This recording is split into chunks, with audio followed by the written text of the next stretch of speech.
Hello my crafty friend. Today I'm diving again into the 5 prompts Margarete Miller Collage challenge to create a unique postcard and a fairy tale that will spark your imagination. Are you curious what will unfold? Let's go and find out. Okay, here we are, week 37, and I am collaging another postcard for my mum, 4 by 6 inch index card. But first, let's start to have a look at the prompts this week. We start off with train, plane, or an automobile.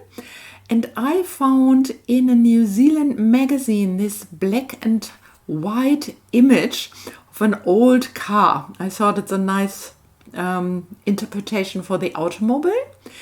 As the next thing, a decorative napkin. I have this flower napkin. Something found in the mountains. So I have 2 different things, like again from a magazine here, mountainsides of New Zealand. And I have a book, a field guide of the birds of Australia, and I found an eagle or 2 different eagles in there, where I thought this is nice for the prompt, something you can find in the mountains. And then I have also this reverse dictionary, and I will use the word eagle as the prompt for the dictionary page.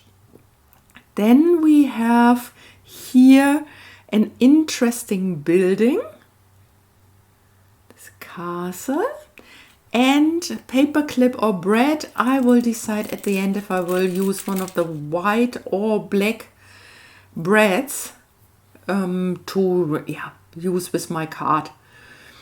Okay, but let's start here.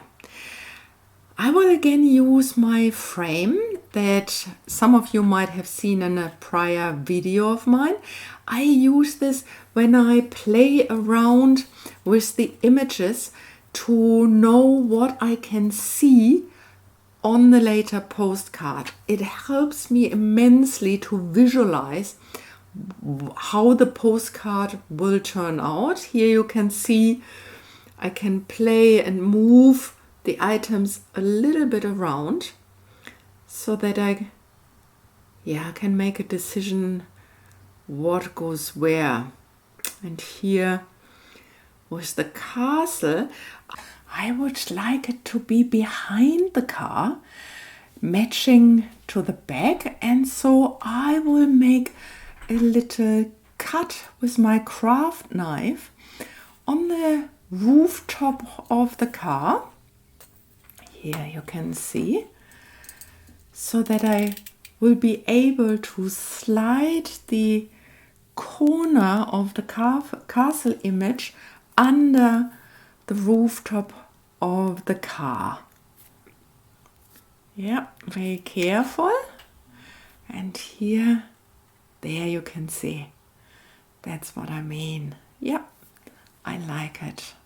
I think that's nice. And then I can look again with my frame how I would like to position it, so that I have the 2 sides and that the curve of the mountain behind and the street behind is in a line, that it's really fitting. Yeah, I like it this way. Yeah, I think I will take a little bit of craft glue to make a spot of glue behind it, just to attach it so that I know it will not move around again. Okay, yeah, nice. The other side as well, that I can from there cut it down to postcard size. Yeah, great. Oh, I love this when I'm creating it. Time seems to become slower, or maybe it's me that I become slower. Usually in my day-to-day life, I'm rushing often around and I'm very busy. But doing this collages and creating things, it seems like I can allow myself better to slow down, to allow things to unfold in their own time and to really quieten my mind and my heart. How is it for you? I wonder. Leave me a comment if you know this kind of slowing down. Yeah. And maybe for today it's a nice idea to slow down a little further. That I'm just playing you a bit of music while finishing my collage. And of course, as always, I have prepared a little fairy tale for you that I will read to you at the end of this video. Okay, I hope you will enjoy the rest of this video and can relax for a little while.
In a land far, far away, where majestic mountains pierced the sky and vibrant forest carpeted the valleys, there stood a magnificent castle.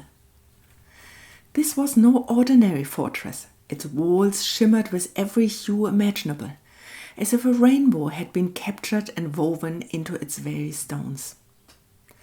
The colorful castle, as it was known, was home to the wise and benevolent Queen Iris, whose magic kept the realm in a perpetual state of chromatic wonder.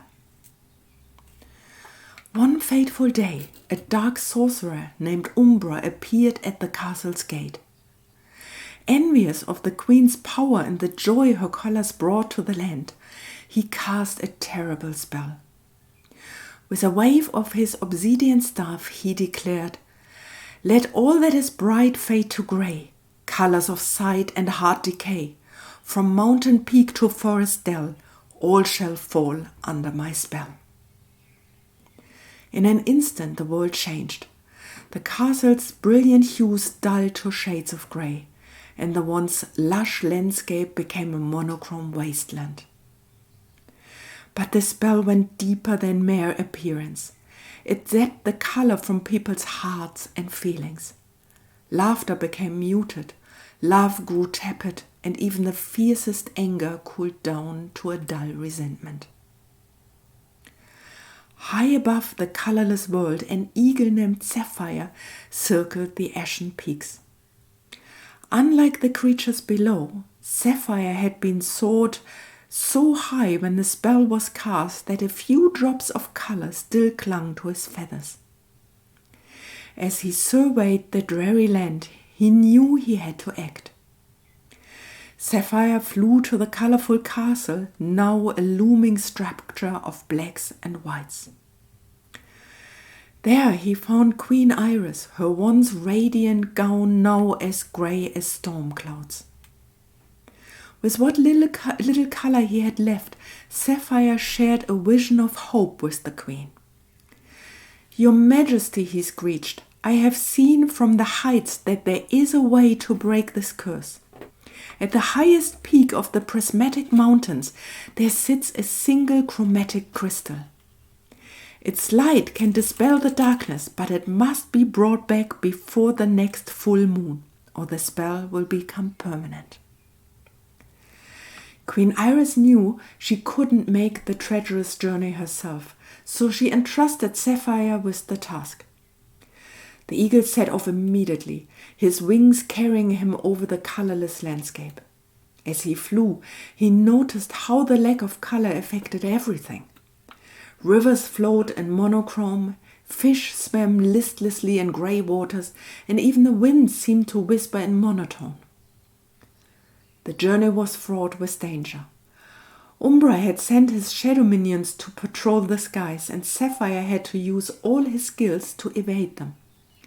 He flew through narrow canyons, braved icy winds, and navigated treacherous fog, all without the benefit of color to guide him. At last, Sapphire reached the summit of the highest mountain. There, glowing faintly amidst the grey rocks, was the chromatic crystal. As soon as his beak touched it, a spark of color returned to his feathers. With renewed strength, he grasped the crystal in his talons and began to race back to the castle. Umbra, sensing the threat to his spell, unleashed a furious storm. Lightning crackled in black and white, and colorless rain pelted Sapphire's wings. But the eagle pressed on, the crystal's warmth giving him courage. With moments to spare before the full moon rose, Sapphire arrived at the colorful castle. Queen Iris took the crystal and raised it high. Its light grew until it engulfed the entire kingdom. In a dazzling display, color rushed back into the world. The castle walls blazed with their former glory, forests burst into green, and flowers bloomed in a riot of hues. More than that, the people felt the change in their hearts. Joy became vibrant once more. Love burned with passionate reds, and even sadness took on the deep, rich blue of healing tears. Umbra's spell was broken, and he vanished in a puff of grey smoke, never to be seen again. From that day forward, Sapphire was honored as a hero. Queen Iris decreed that eagles would forever be welcomed in her realm, and a special perch was built atop the highest tower of the colorful castle. There, Sapphire could rest and look out over the land he had saved, reveling in the beauty of a world awash with color, both seen and felt. And so the kingdom lived in harmony, cherishing every shade and hue, knowing the true value of a colorful life. So, that brings us to the end of the video. And so let's go over the prompts one more time. So train, plane or automobile is the car here in the front.